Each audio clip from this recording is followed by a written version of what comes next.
বন্ধুরা, আজকে তোমাদের আমি একটা দারুণ জিনিস তৈরি করা দেখাচ্ছি।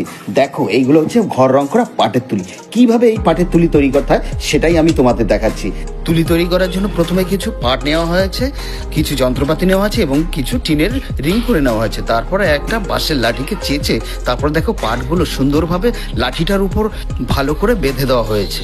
তারপর পাটগুলোকে ভালো করে গুছিয়ে নিয়ে টিন কেটে বানানো যে রিংটা, সেই রিংটা তুলির গোড়ায় পরিয়ে দিয়ে তারপর একটা ছোট্ট পিন সেই রিংটার উপর মেরে দেওয়া হয়েছে।